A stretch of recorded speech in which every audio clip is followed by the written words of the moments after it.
Hey, how's it going? Welcome to Studio Raphael. In this video, I want to talk about a few things. I want to talk about 1, ego death, 2, healing, and 3, our return to innocence and all of that.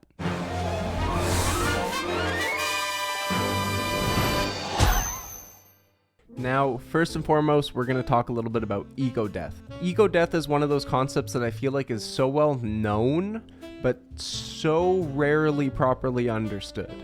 So, we're going to get into it. Basically, you're born, right? That's a pretty fair truth to start with.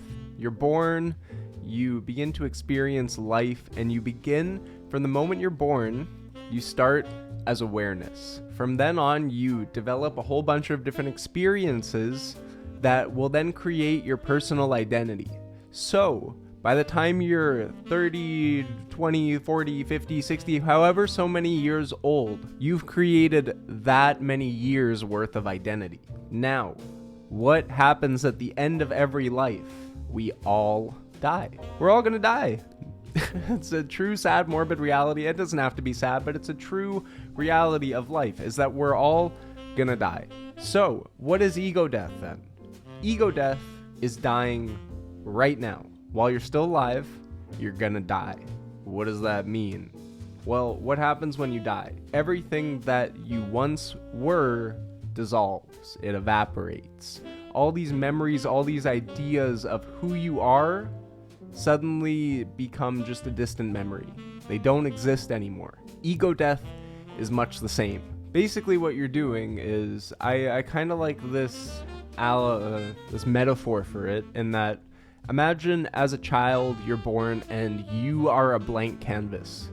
From the moment you are born until the moment of ego death, likely you, as well as a whole bunch of other people, have been taking their paintbrushes with paints and splattering on your canvas. Now you're 50 years into your life, and your canvas is a mixture of elements of you, elements of what other people have splashed onto you, and your canvas isn't purely you.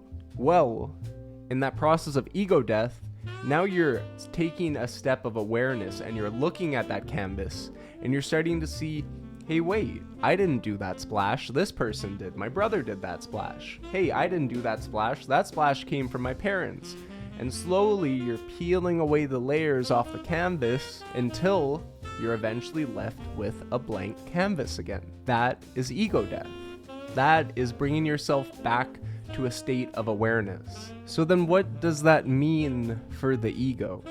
Well, the ego is very, very scared that in letting itself die, in ego death, that you're gonna lose all aspects of who you are. When in reality, ego death is actually finding even more and more of who you are, and is becoming more of the expression that is you, in joy, in innocence, in your childlike expression of just simply being and enjoying life. I've been going through my process of ego death for a very long time, but from the age of 7 to 18, I still went to the high school that I went to. I still went to the university I went to. I still live in the neighborhood and in the city that I live in. But those things don't define me. Nothing defines me, except for a pure sense of awareness. Because when I die, I no longer live in Vancouver. I no longer am Aiden. I no longer am even the owner of Studio Raphael. I'm just back to awareness. I'm just back to existing as another fractal of consciousness that is experiencing one of infinite realities. And in so many ways, healing is about embracing that infinite. It's about remembering that the mind is an infinite source of consciousness, and that our determined reality at the moment isn't necessarily the only reality that exists. It can't be. Reality is simply what we as society, as the world, have come to agree upon as the way the world functions. You know, being born into the system doesn't mean that you are the system. It doesn't mean you're defined by the system. It's just what we agree upon. So in stepping into ego death, into letting go of this identity of who we are and what defines us, we then step back into that space of just sheer infinite potential. We go back to that space of childlike innocence and being able to see the world as a blank canvas, being able to see life as our canvas to express ourselves and to create from. Ego death isn't something that's scary, although at first the approach of it towards it can be extremely intimidating. But I've been going through ego death for a very long time, and I still play my guitars. My name is still Aiden. I still have my business, and I still live in the material world. But I'm not scared to lose these things because I'm not attached to them. Because I know there's gonna come a point where I have to die. There's gonna come a point where I have to let go of these things, not by nature of wanting to, but by nature of having to. And giving myself the space to have already let go of these things means I have no attachment to it. I'm not scared to lose it because I know that none of these things define me. The only thing that really defines me in any way is that sense of presence. It's that sense of awareness and just sheerly existing. And when as people, as consciousness, as humanity, we come back to that place of remembering our innocence and remembering our awareness, you know, the world that we've created, the narrative that's running, it no longer has the hold on us that it once did.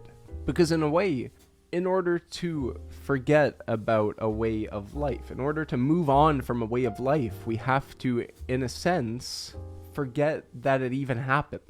We have to forget the conditioning. We have to forget the beliefs that this is who we are as a species, and instead we have to step into a space of, no, we are this. Or even the remembering that this is who we always were, but we just forgot. We forgot, or we were trained into. Whatever your approach towards it is, whatever your belief is towards how society has been structured, all we can do is rise above it. All we can do is reconnect to that space of pure awareness. That space of pure awareness is within all of us. That space of pure awareness and existence is that space of enlightenment. It's that space of peace. It's that space of being able to feel pure joy and unconditional love. But it takes a lot of work.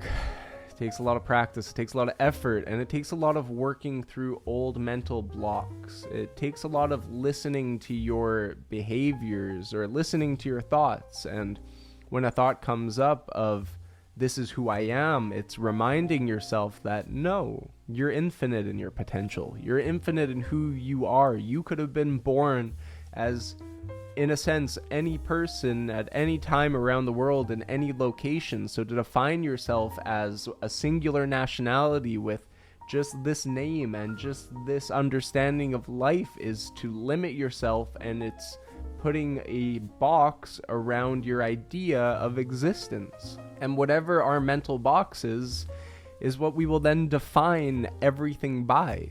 Reducing, or at the very least getting rid of this mental box, is what expands our creativity. It's what reminds us of our infinite potential as creative beings, and it puts us back into everything that we are capable of as humans and as a race and as a conscious species. That is what we are heading towards. But now we are at the stage where we have to forget who we once were. We have to be able to look at society and transcend above it. We have to be able to look at this dualistic way of living and find our way into the non-dual. To find our space, find our minds in oneness, in unity, and just getting rid of all the separation that once existed. So, my name's Aiden. Thanks for being with me on this journey. I hope you got a lot out of that. Let me know if you have any other questions. I'm interested to hear what you have to share. And yeah, we're just going to keep going from here. So thanks for tuning in. Like, comment, subscribe. Looking forward to having you around. And I wish you all the best. Take care.